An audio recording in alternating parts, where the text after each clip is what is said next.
My HOA demanded I pay $25,000 to get my new gazebo approved.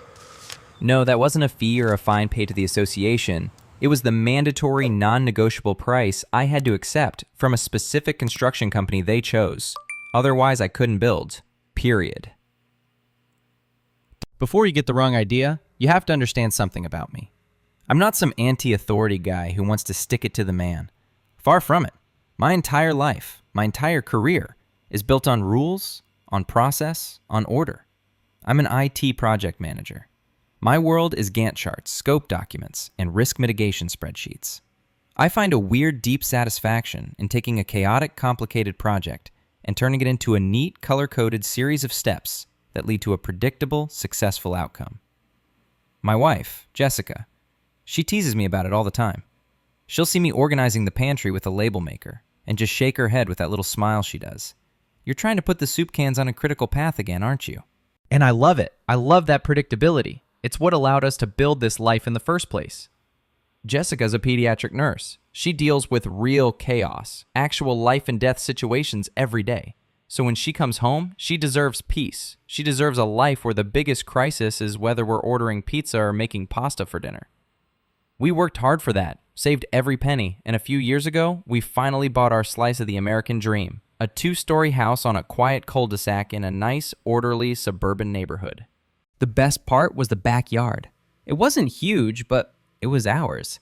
A perfect green square of lawn with a couple of mature oak trees at the back.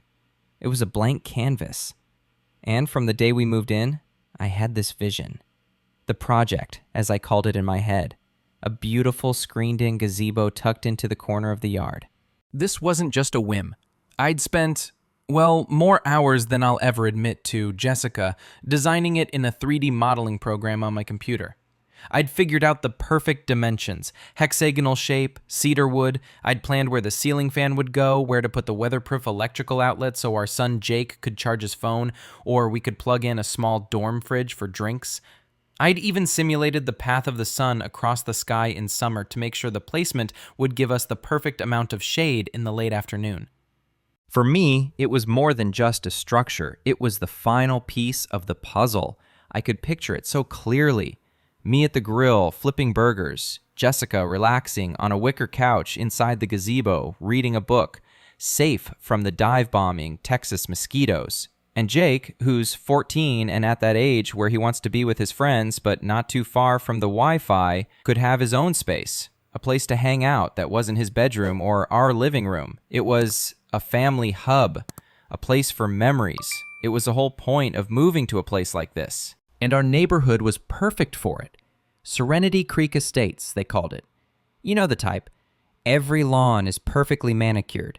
The trash cans are never left out a day late. And you could probably eat off the sidewalks. All thanks to the HOA. Now, I know what people say about HOAs. I'd heard the horror stories. But honestly, I was kind of a fan. When we were looking at houses, we saw places next to a guy with a half-dismantled pickup truck on his front lawn, or a house painted a color that could probably be seen from space. Our HOA had rules that prevented all that. It protected our property value. It maintained order. It made sense to my project manager brain. My neighbor Dave, a good guy who lives across the street, mentioned it once when I first moved in. We were both out doing yard work and he said, "Just a heads up, man, the HOA here doesn't play around, especially Karen, the president. She runs a tight ship." I remember just smiling and nodding, thinking to myself, that's fine by me. I'm a rule follower. I'd read the entire book of covenants and bylaws before we even closed on the house. I highlighted sections. I made notes. I wasn't going to be one of those people who gets in trouble because they didn't do their homework. My plan was to follow their process to the letter. Submit the plans, get the approvals, build my gazebo. A simple, linear progression, a project like any other. I genuinely believe that the horror stories were just from people who tried to cut corners or ignore the rules.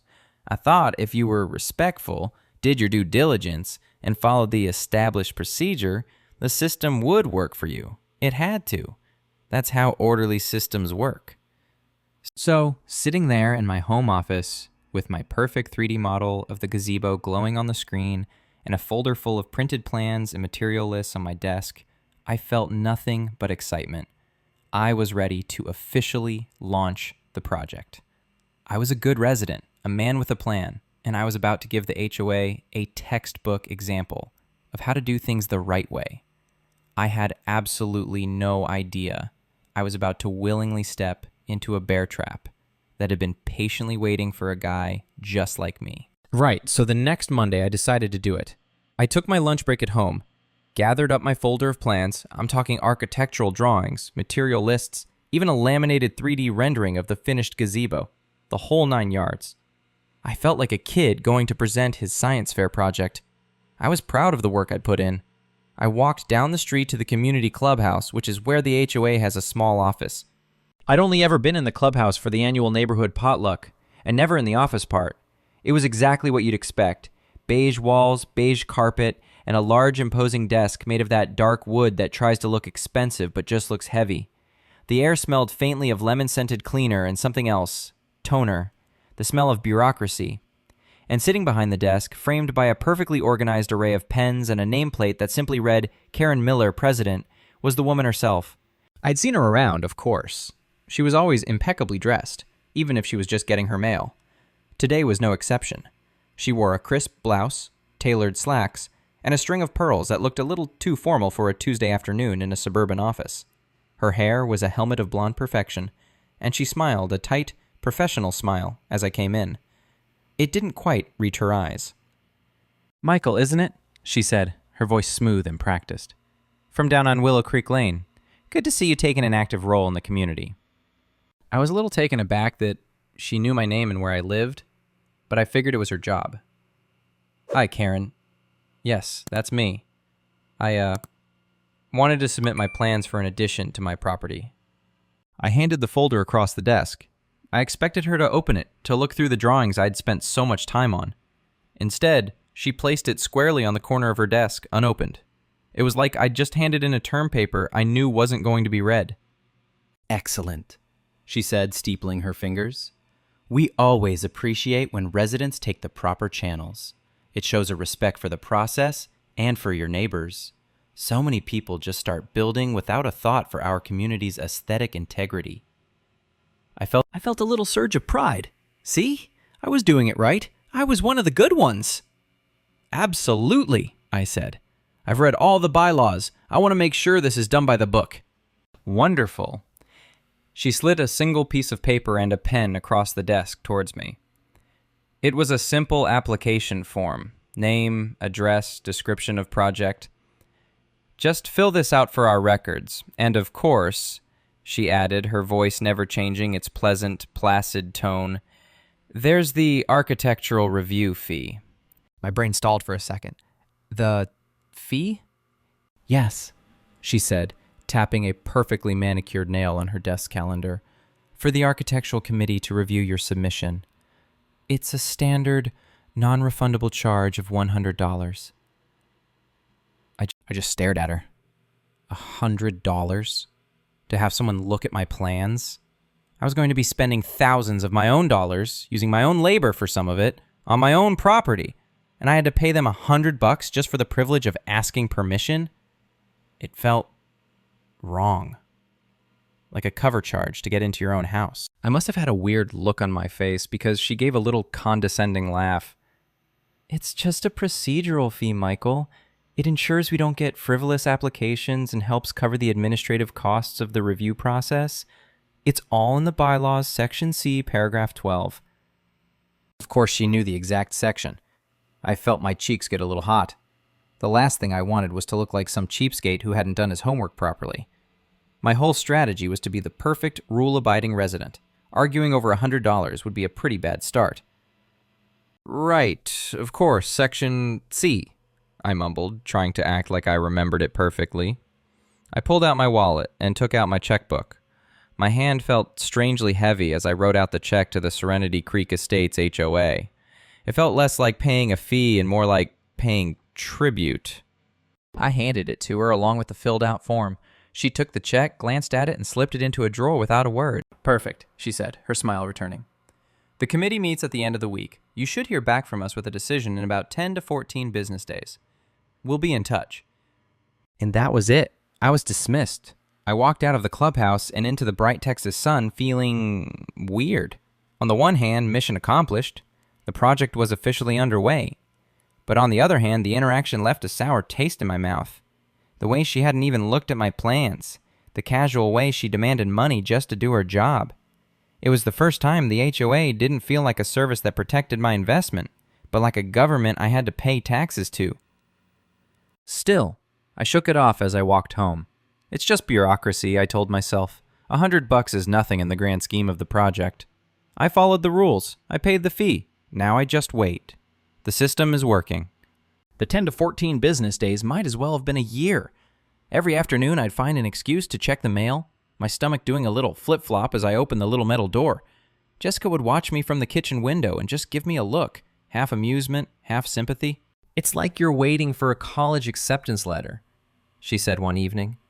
"Feels like it," I'd replied. "This is the first gate in the project plan. If this doesn't get approved, the whole timeline is shot."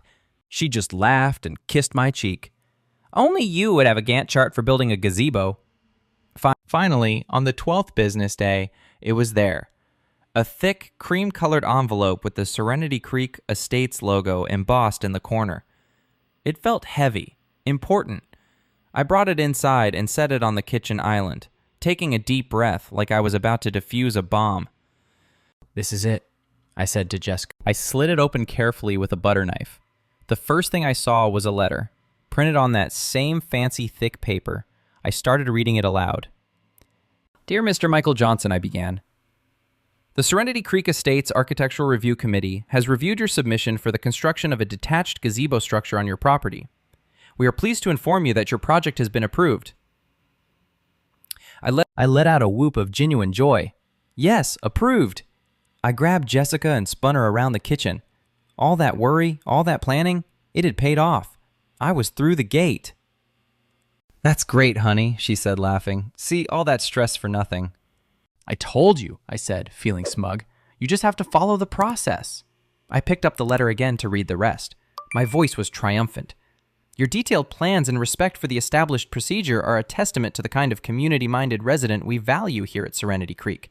To ensure the highest standards of quality and maintain the aesthetic uniformity that protects all our property values, all approved constructions of this nature are to be exclusively carried out by our certified community partner, Prestige Patios."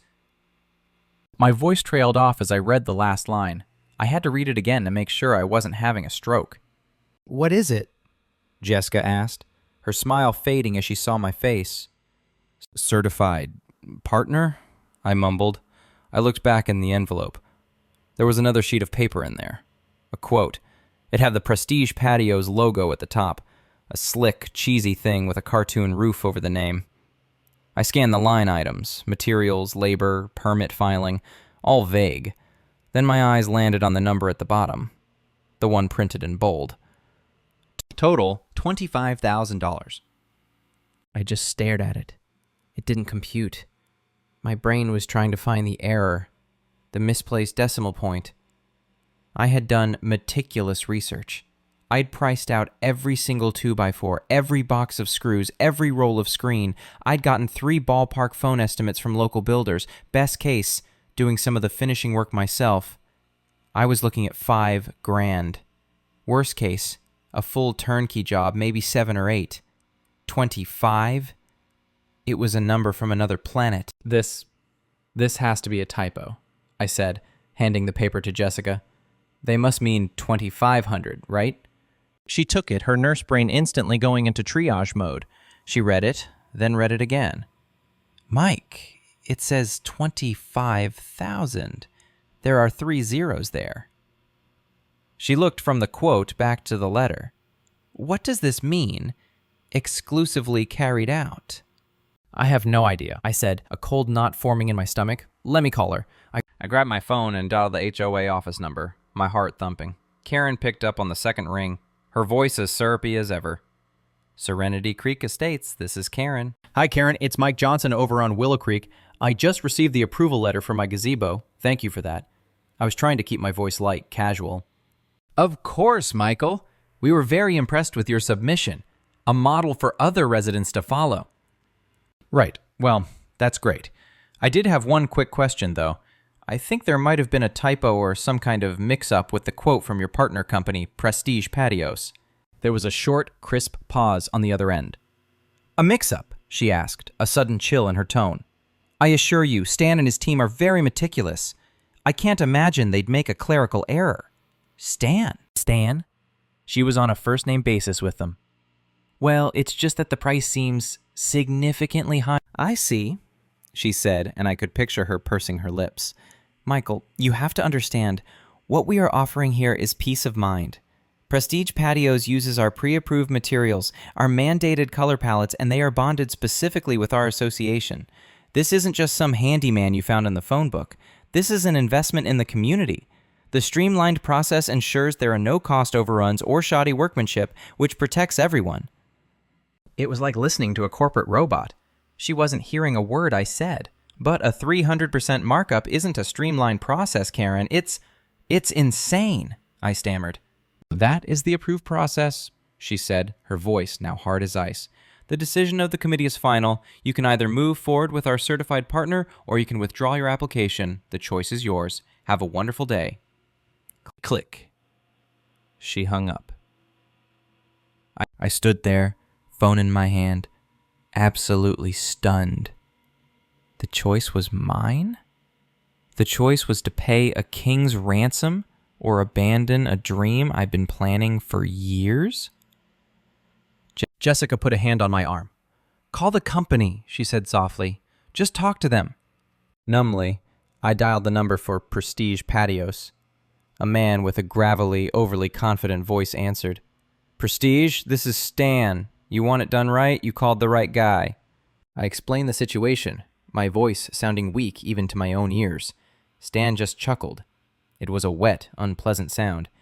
Listen, pal, I don't know what to tell you. That's the price. We got a standard to uphold. We use the community-approved materials, the heritage cedar, the Evershade stain. You can't get that stuff at Lowe's. It's a premium product for a premium community. But I don't want premium, I nearly shouted. I just want a normal gazebo. Hey, I don't make the rules, I just follow them, he said, and I could practically hear his smirk through the phone. You want to build in Serenity Creek? You go through us. You don't like the price? I guess you don't build. Simple as that. Let me know what you decide. He hung up before I could even respond, ... and ... I felt sick. This wasn't a mistake. This was a shakedown. A perfectly legal, bylaw-approved shakedown. For a week, I was paralyzed. The folder of my beautiful plans sat on the counter, mocking me. But my project manager brain wouldn't let it go. This was illogical. It was inefficient. It was wrong. I needed data. I had to prove how absurd this was. Against Jessica's better judgment, Mike, don't poke the bear. I called a local, highly rated contractor, a guy named Jim. I explained I just wanted a formal quote for my records. He came over the next afternoon, a friendly, older guy with a sun-worn face. I showed him my plans. Wow, he said, whistling softly. You drew these up yourself? Heck, son, you did half my job for me. This is good stuff. He walked the yard, took some measurements, and did some quick math on a notepad. Yeah, for something like this, with good quality cedar and a concrete slab, I could do this turnkey for you, everything included, for about $6,200.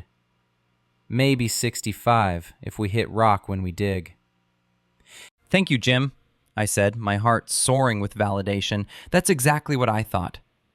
No problem, he said, handing me his card. You decide you want to pull the trigger, you give me a call. I felt a surge of confidence. I had my proof, hard data. Now they'd have to listen to reason. The very next day, there was another cream-colored envelope in my mailbox. My stomach clenched. It wasn't a letter. It was an invoice. A fine. $250. The reason listed at the bottom, violation of Bylaw 17, Section F. Engaging in unauthorized commercial consultations on private property without an active board-approved project number. I felt my blood run cold. How? How could they possibly have known? I looked out my window, up and down the quiet, manicured street. Did a neighbor report me? Was Karen watching my house? The feeling wasn't just anger anymore. It It was a creepy, crawling paranoia. They weren't just bullies. They were watching me. That's when I knew I couldn't just let this go. This wasn't about a gazebo anymore. I requested a spot at the next official HOA meeting to formally appeal the decision. The meeting was held in a small, stuffy room at the clubhouse. About 15 of my neighbors were there, sitting in uncomfortable folding chairs, sipping watery coffee from styrofoam cups. The air was thick with a kind of bland suburban tension. Karen sat at the head of a long table, flanked by 2 other board members who looked like they'd been surgically attached to their chairs. When my turn came, I stood up, my hands trembling slightly as I held my folder. I was nervous, but I was prepared. I had my spreadsheet printed out, showing the cost breakdown of materials. I had Jim's official written quote for $6,200. I had the absurd $25,000 quote from Prestige. I spoke calmly and logically. I laid out the facts, one by one, like I was presenting a project update to a board of executives. I thought the sheer, undeniable data would win them over. I thought they would see reason. I was an idiot. When I was done, Karen didn't even look at my papers. She stood up slowly, her face a mask of pained disappointment. She didn't look at me. She looked at my neighbors. "Thank you, Michael," she said, her voice dripping with faux sympathy. "I hear your concerns." She let that hang in the air for a moment. "But what I think we all need to consider here is the bigger picture. The picture Michael isn't showing you in his spreadsheets." She started pacing, her voice growing stronger. "What Michael is asking for is an exception. He's asking for permission to use a contractor of unknown quality with materials that have not been vetted by our committee. What happens when his cheaper gazebo starts to warp in a few years? When the stain fades or the roof leaks? Who does that reflect on? Not just him, it reflects on all of us. It lowers the value of every single home in this community." A murmur went through the crowd. I wanted to scream, "That's not true. I chose high-quality materials." But she wasn't done. "He talks about price," she said, shaking her head sadly. "But what is the price of security? What is the price of knowing that every home, every addition meets the same high standard? The standard you all bought into when you moved here. He is asking us to sacrifice our community's integrity, all to save a few dollars." She had them. She had masterfully twisted my logical appeal for fairness into a selfish, cheap attack on their way of life. I was no longer a neighbor fighting a ridiculous rule. I was a threat, a man trying to drag their perfect, serene neighborhood down into the mud. "I call for a vote on the appeal," she said, sitting back down, her work done. Her 2 board members raised their hands to deny it before she even finished the sentence. "The appeal is denied," Karen announced, a flicker of triumph in her eyes.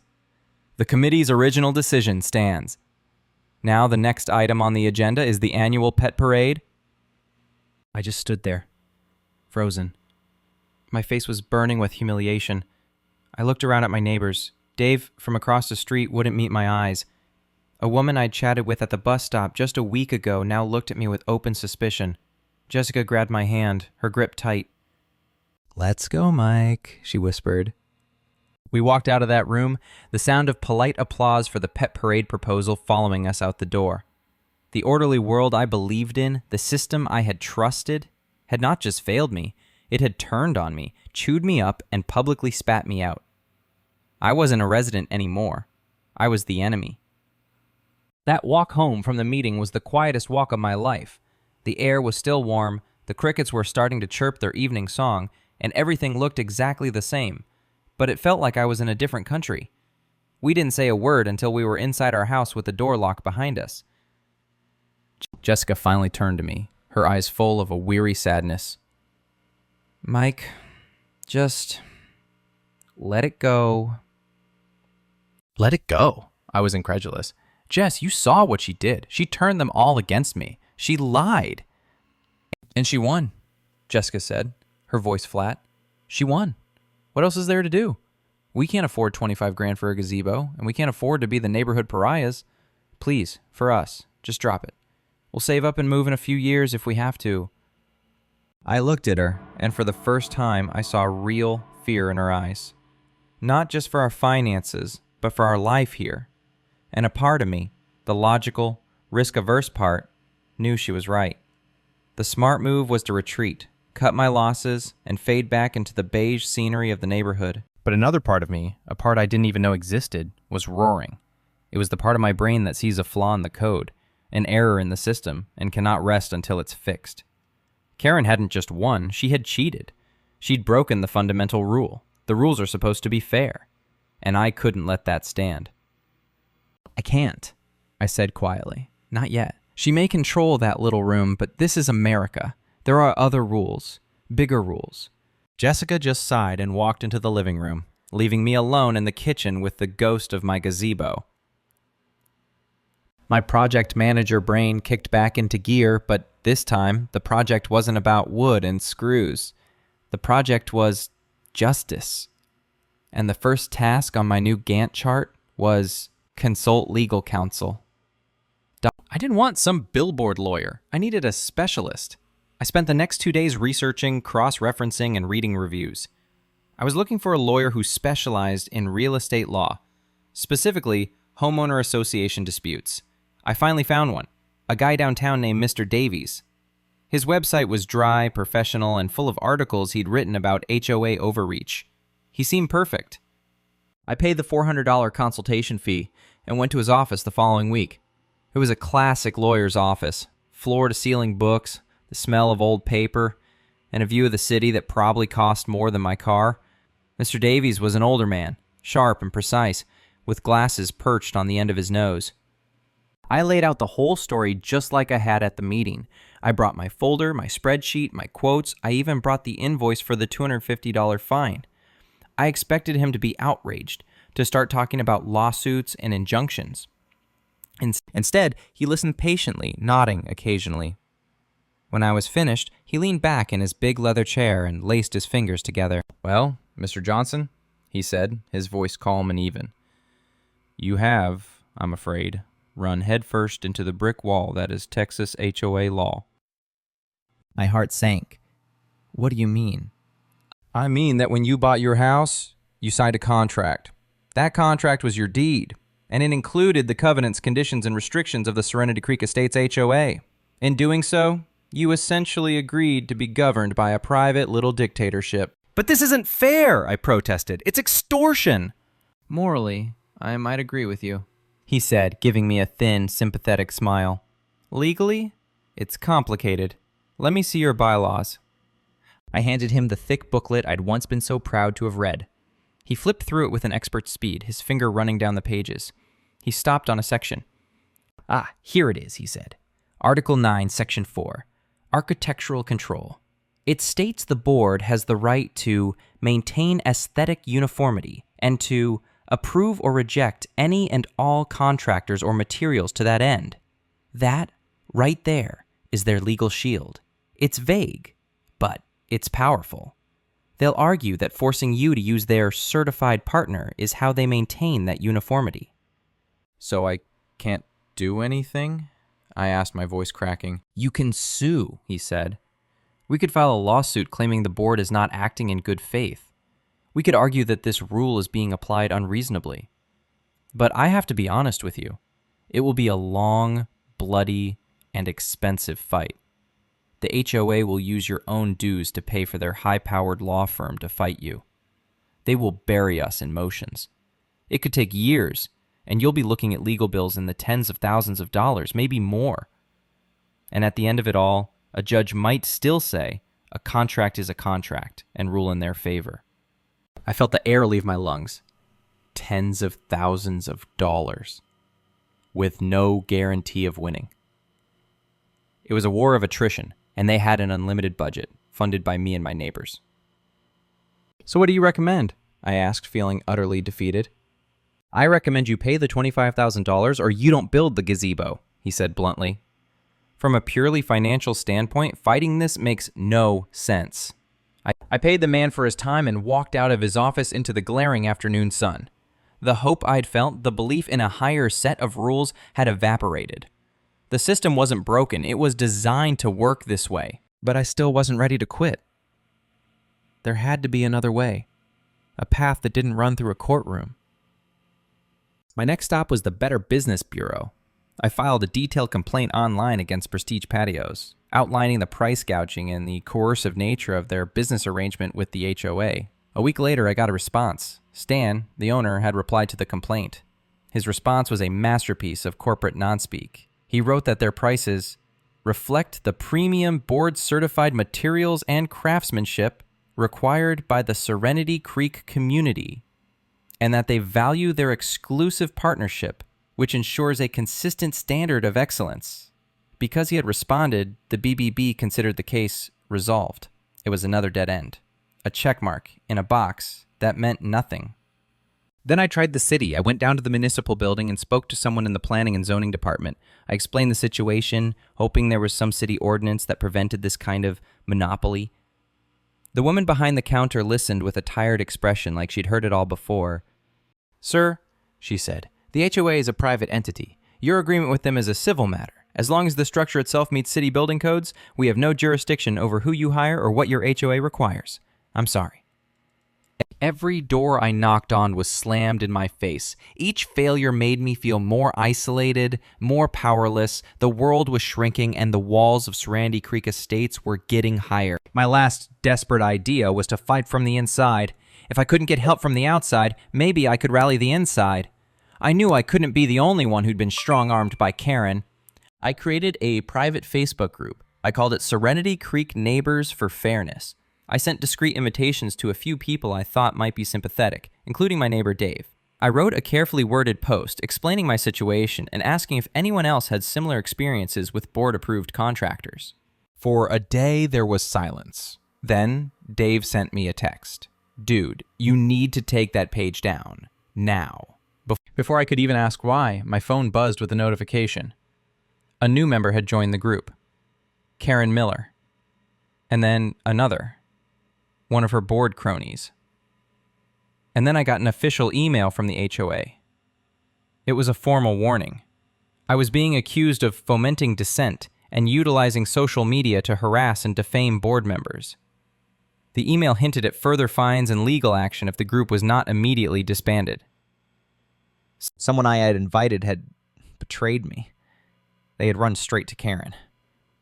The paranoia I'd felt before came rushing back 10 times stronger. I couldn't trust anyone. I deleted the group, my hands shaking with a mixture of anger and fear. That night was one of the worst yet. Jessica found me in my office just staring at my computer screen. "They found the Facebook group," I said, my voice hollow. She closed her eyes, her shoulders slumping. "Oh, Mike, I told you. I told you to stop." "They have to be stopped, Jess. This isn't right." "And what has fighting them gotten you?" she shot back, her voice rising. "We're out hundreds of dollars for a lawyer and a fine. Our neighbors think we're troublemakers. You're obsessed. You're not sleeping. You're exactly like you were at your old job, before you burned out. Is this gazebo worth that? Is it worth losing the peace we came here to find?" Her words hit me harder than any of Karen's threats, because I knew she was right. I was becoming that person again. The person who couldn't let go, who would grind himself down to dust fighting a battle he couldn't win. I had tried everything. I had followed every rule, appealed to every authority. I had acted logically, legally, and reasonably. And I had failed at every single turn. There were no more moves to make, no more doors to knock on. I sat there in the dark, the glow of the monitor illuminating the 3D model of the gazebo I would never build. The project was over. The final status was failure. I had lost, Karen had won, and for the first time, I truly, completely gave up. The week after the Facebook group blew up in my face was, without a doubt, one of the lowest of my adult life. I'd officially surrendered.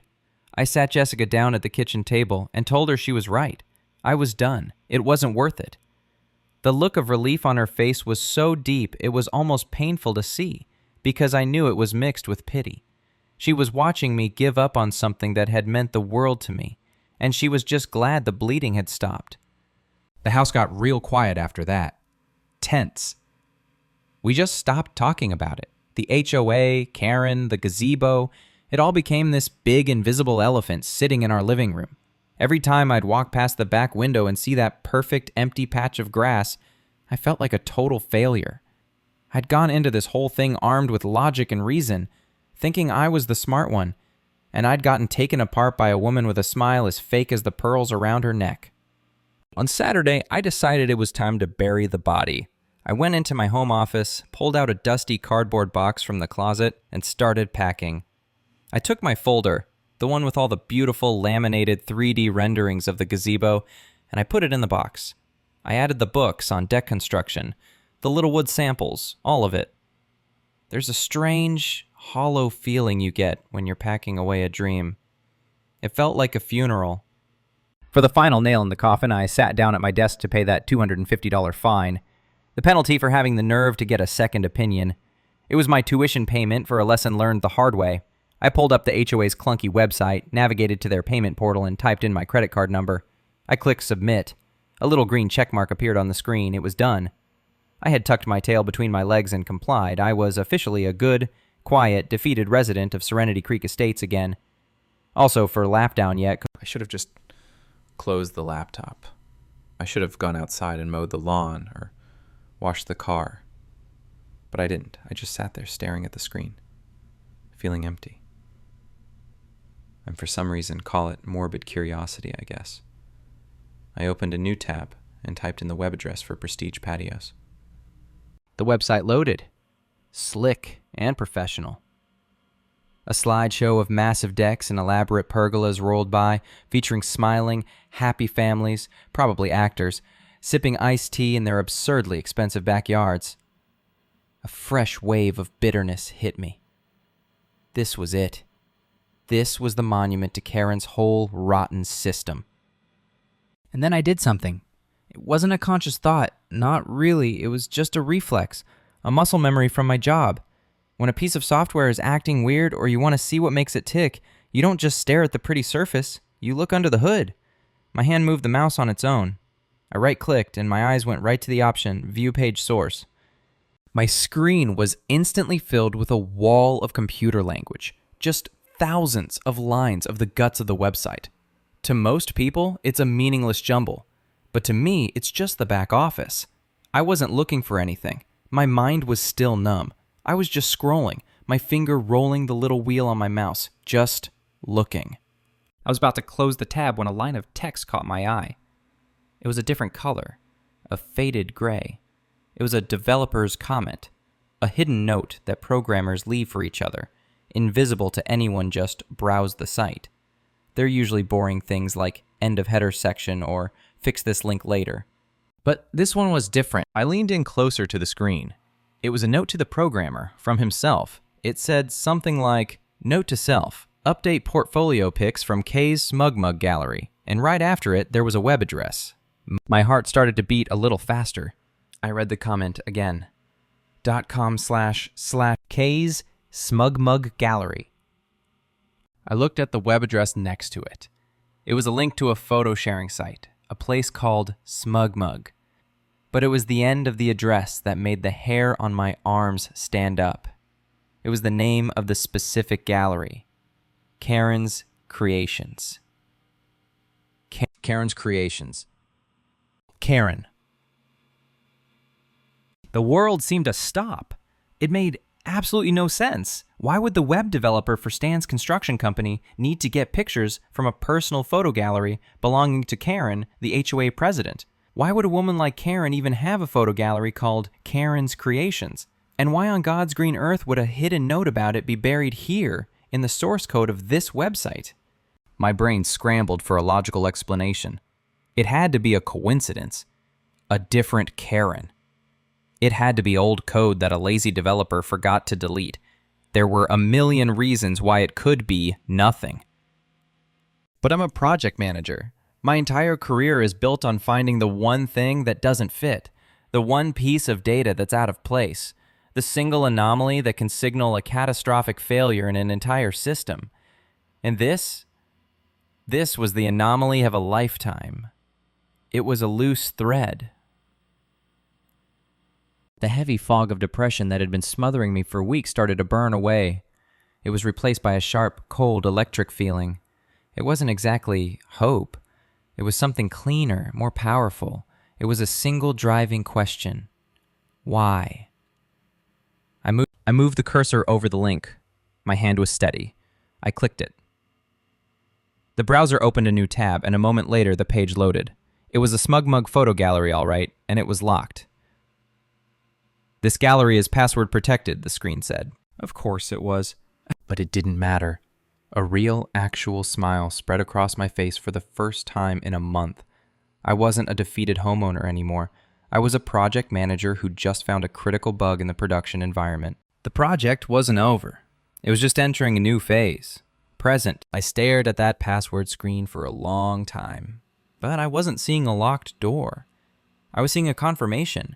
You don't put a password on something unless it's worth hiding. The exhaustion I felt for weeks was gone, replaced by a surge of pure high-octane adrenaline. I felt like I'd just had 5 shots of espresso. I quietly closed my office door, went over to the whiteboard I usually use for mapping out complex software deployments, and erased the remnants of a work project. I picked up a black marker.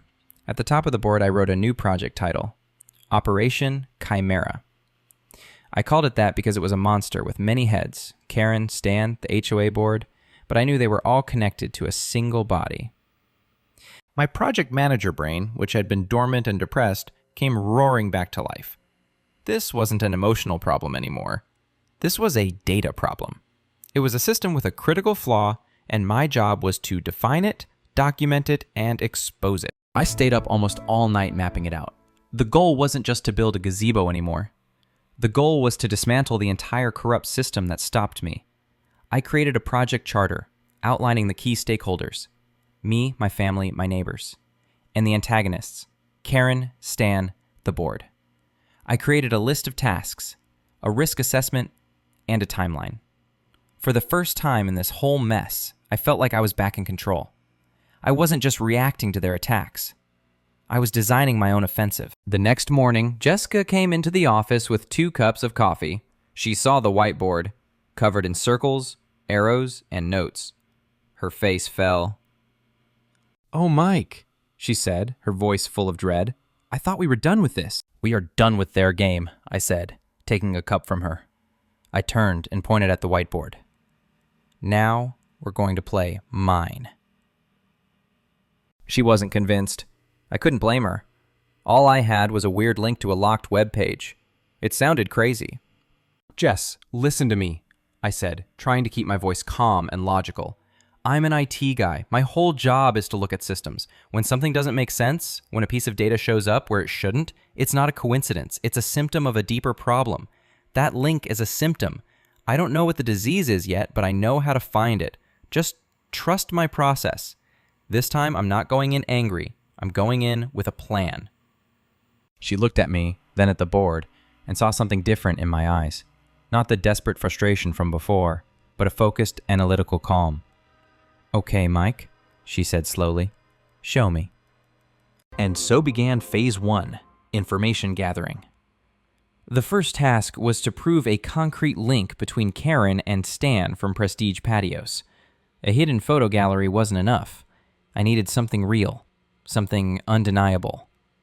I spent a whole weekend doing what's called open source intelligence. It sounds fancy, but it's really just a methodical, patient deep dive into the public information people leave scattered all over the internet.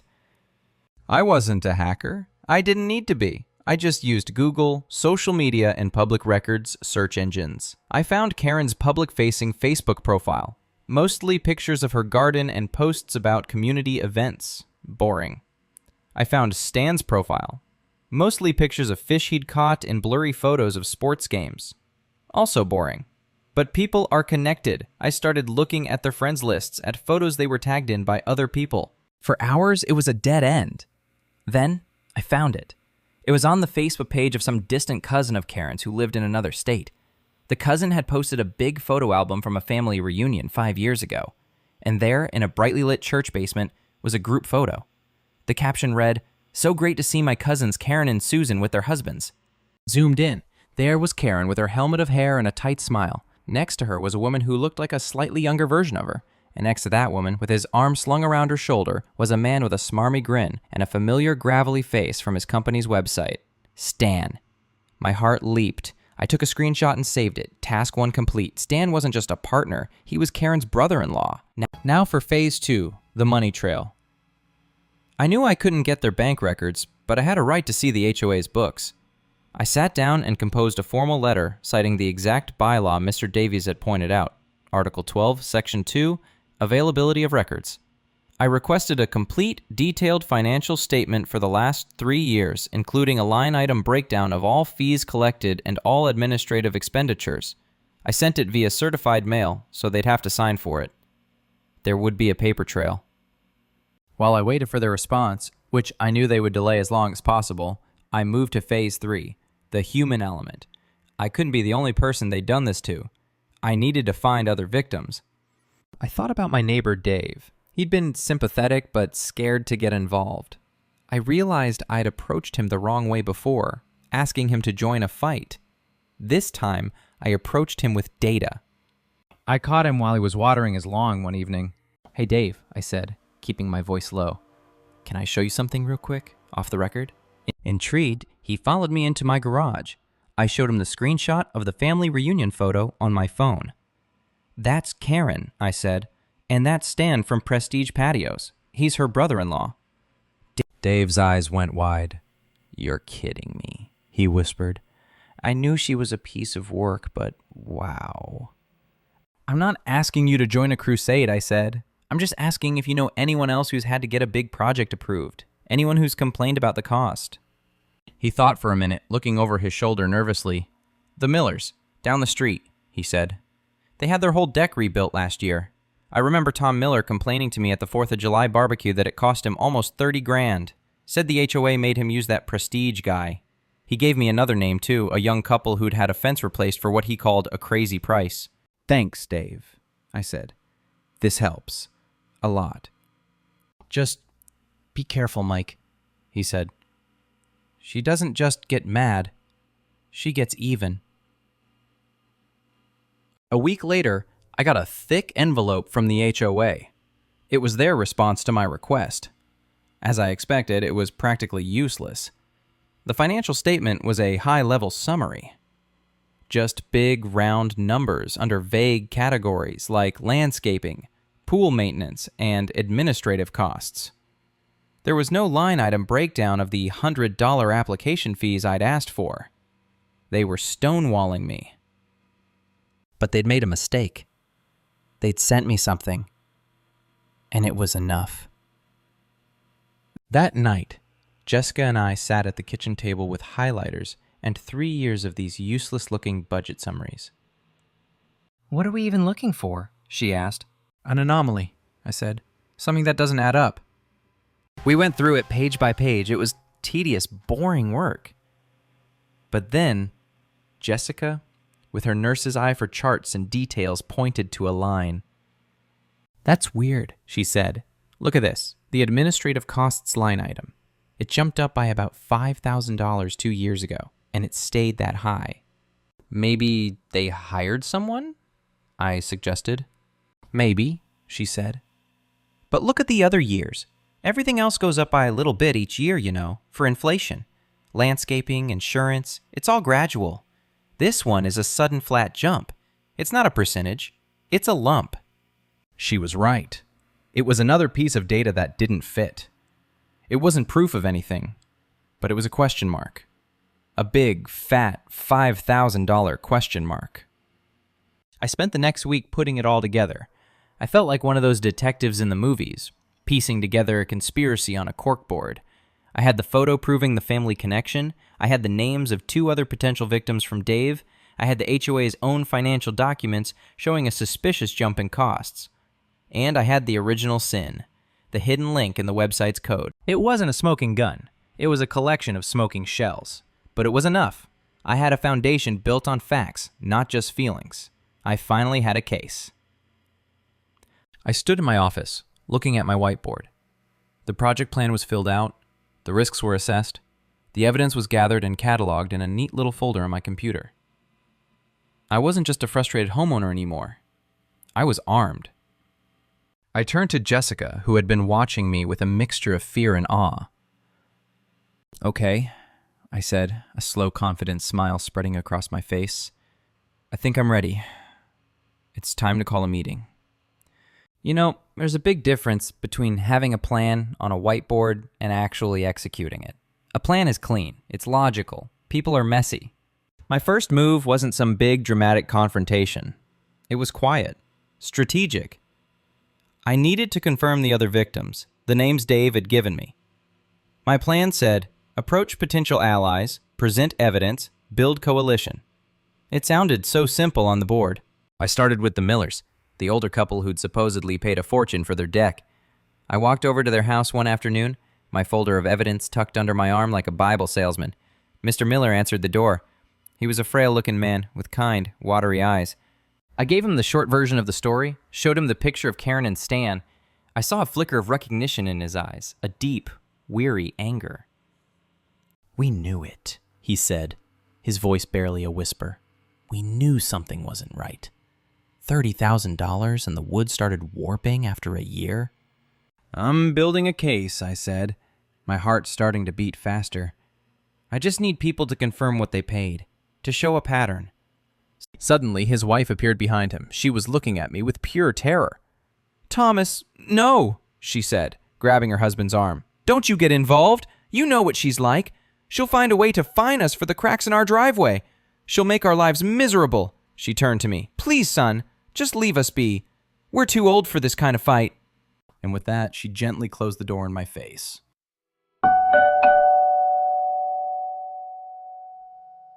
I stood on their doorstep, stunned.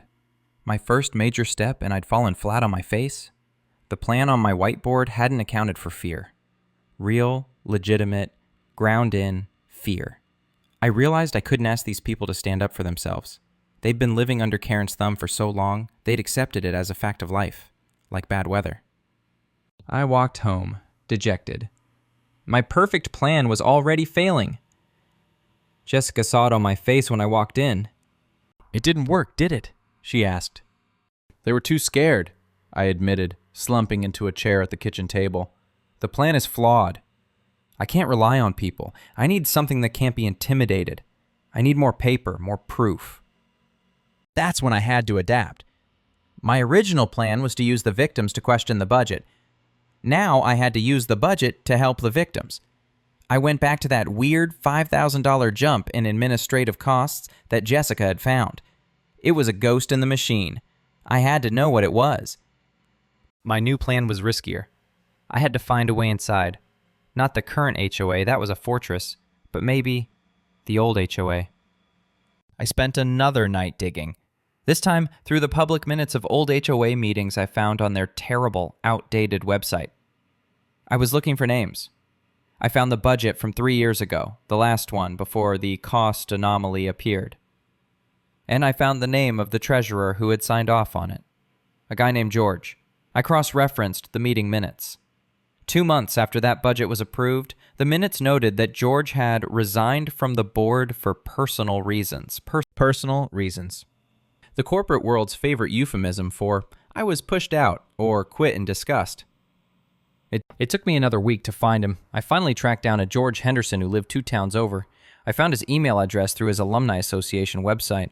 I sent him a short, polite email. I told him I was a resident of Serenity Creek, I was doing some research on historical HOA finances, and I had a simple question about a specific budget from his time as treasurer. I didn't mention Karen. I didn't mention my fight. I just made it sound like a boring academic inquiry. To my shock, he wrote back. "Call me," was all it said, with a phone number. My hand was shaking when I dialed. The man who answered sounded tired, cautious. I explained who I was and got right to the point. "George, I'm looking at the budget you signed off on 3 years ago and the one from the following year. I noticed a $5,000 increase in a single line item, a sudden jump. I was just hoping you could shed some light on what that was for." There was a long silence on the other end of the line. I could hear him breathing. "Son," he said finally, "are you sure you want to kick this rock over?" "I'm sure," I said. He let out a long, weary sigh. That jump. That was the beginning of the end for me. Karen came to the board with a new proposal. She said we needed to hire a consultant to help us maintain community standards and oversee large projects. A brand new company called Community Enhancement Solutions, LLC. My pen was flying across my notepad. And this consulting company? She wanted to pay them a $5,000 annual retainer. I asked who they were, what their qualifications were. She got vague, said they were specialists. I told her we didn't need it, that it was a waste of members' money. The rest of the board, her little yes men, they voted with her. I refused to sign the checks.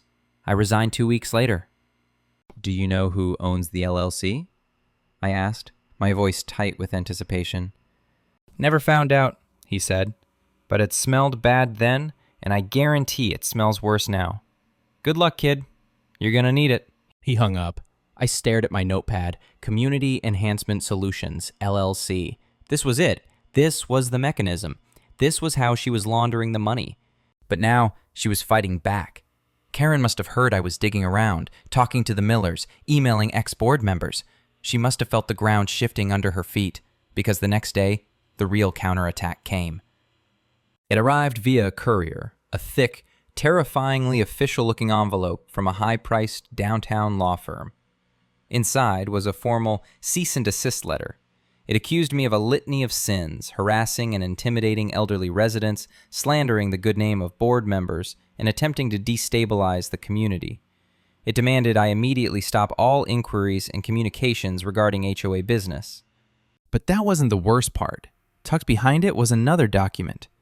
A notice of lien. She had done it.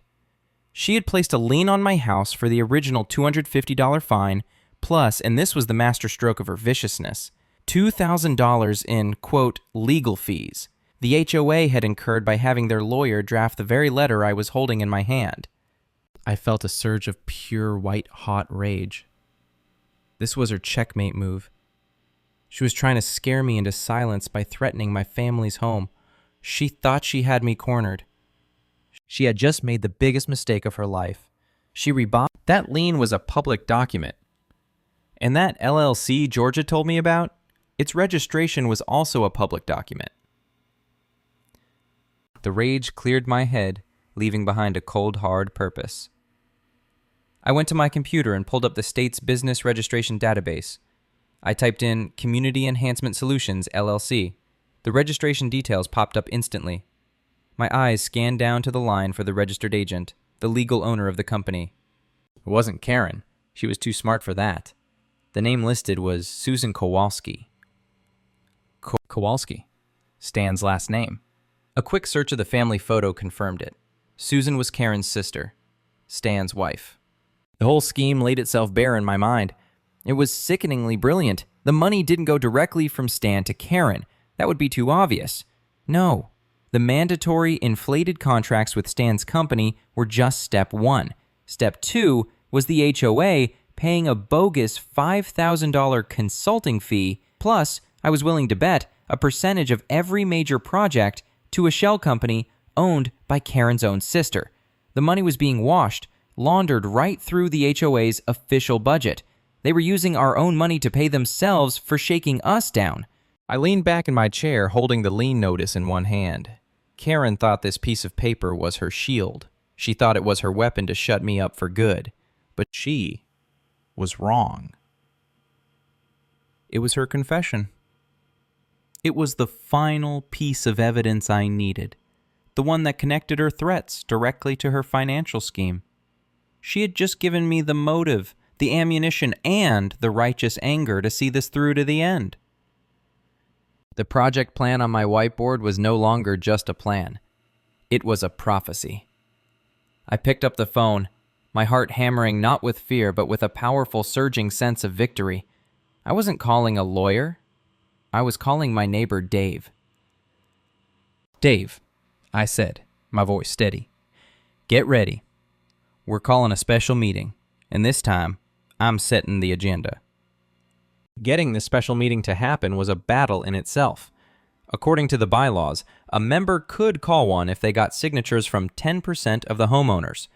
It took me and Dave a solid week of quiet, garage-based conversations and hushed front porch meetings to get the names we needed.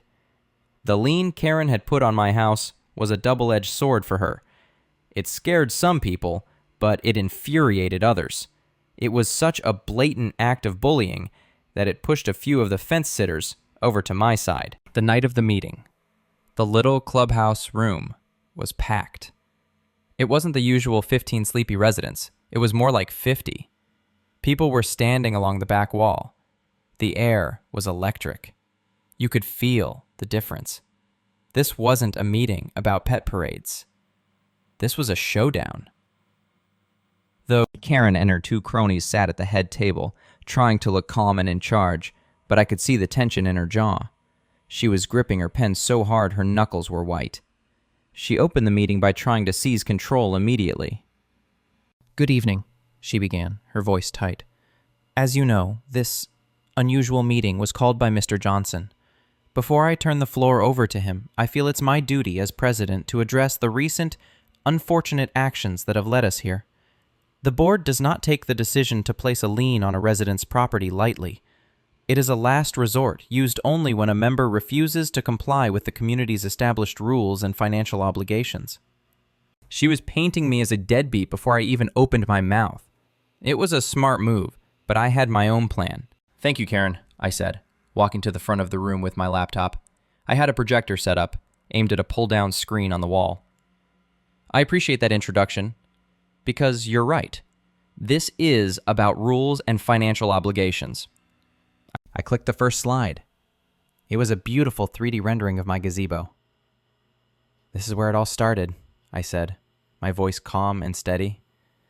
A simple project to improve my home and create a space for my family.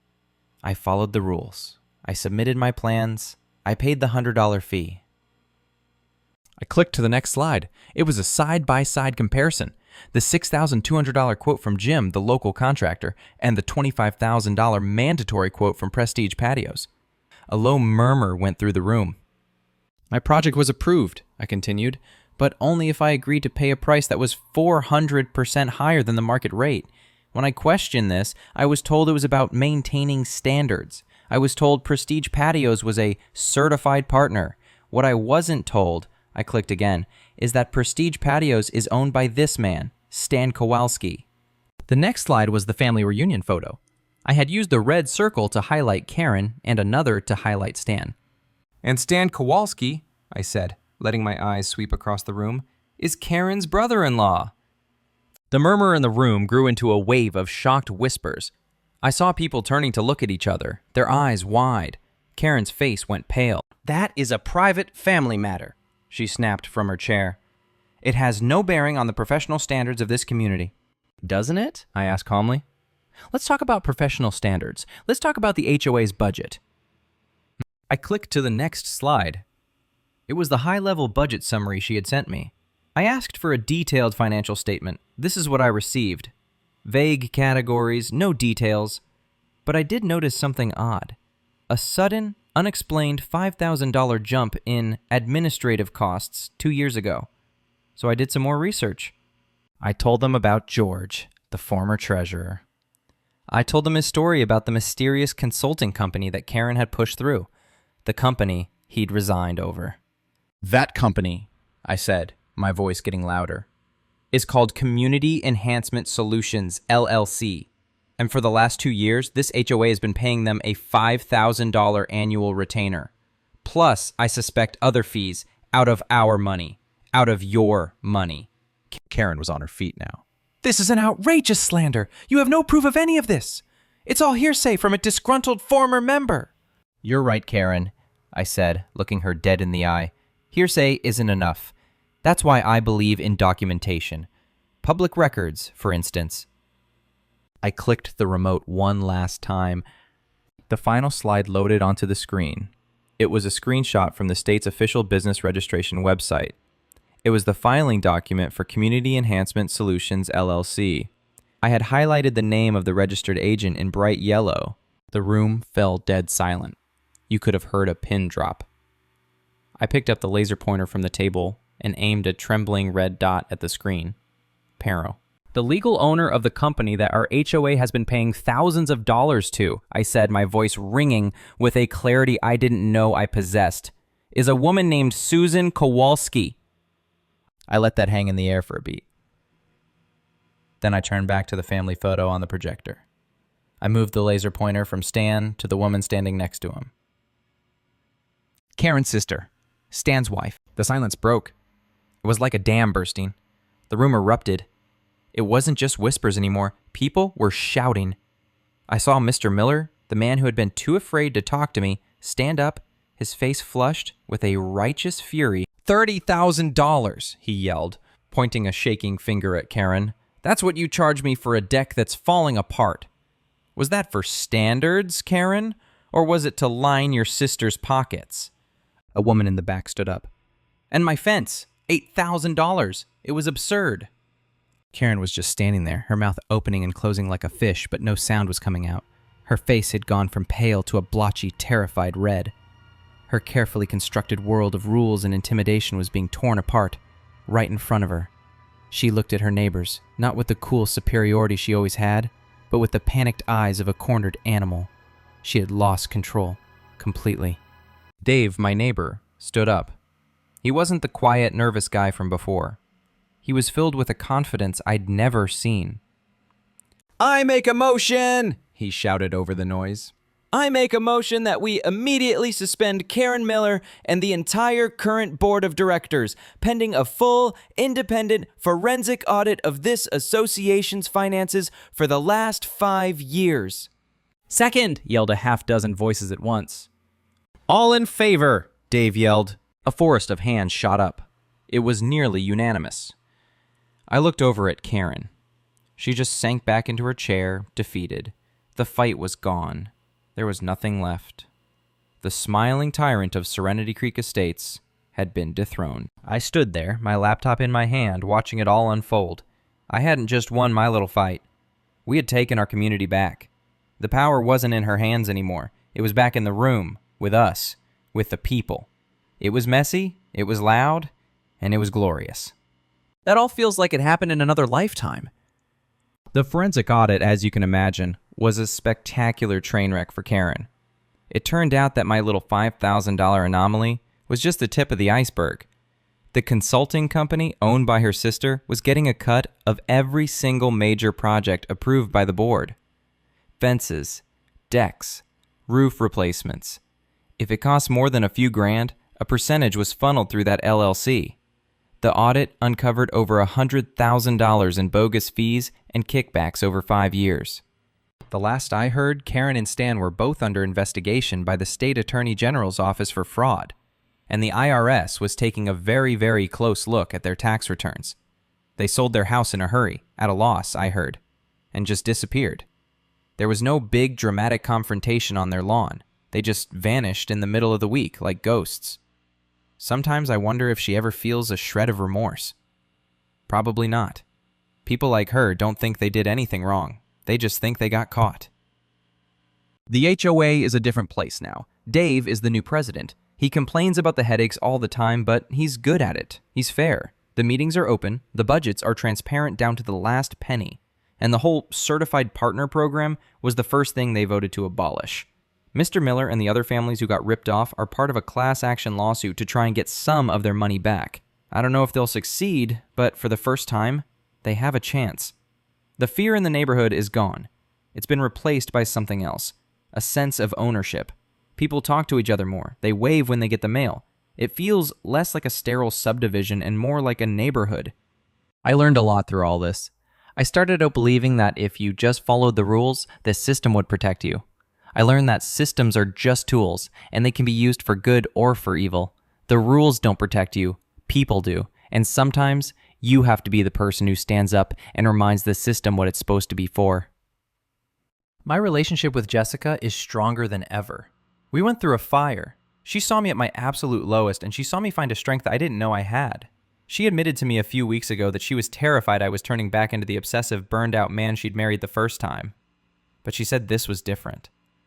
This time, I wasn't fighting for a faceless corporation. I was fighting for our home, for our peace. I look around at this structure. The wood, the screens, the concrete slab. It's more than a gazebo. It's a trophy.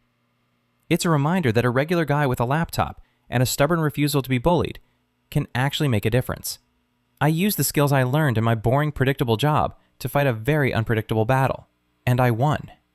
Jessica looks up from her book and smiles at me. It's a real smile, wide and peaceful. What are you thinking about? She asks. Just running a final project review, I say with a grin. Scope, budget, outcome. And? Project completed, I say, leaning back in my chair and taking a sip of my beer. Successfully. And for the first time in a very long time, in the quiet of my own backyard, in the heart of my own home, everything was perfectly, completely in order.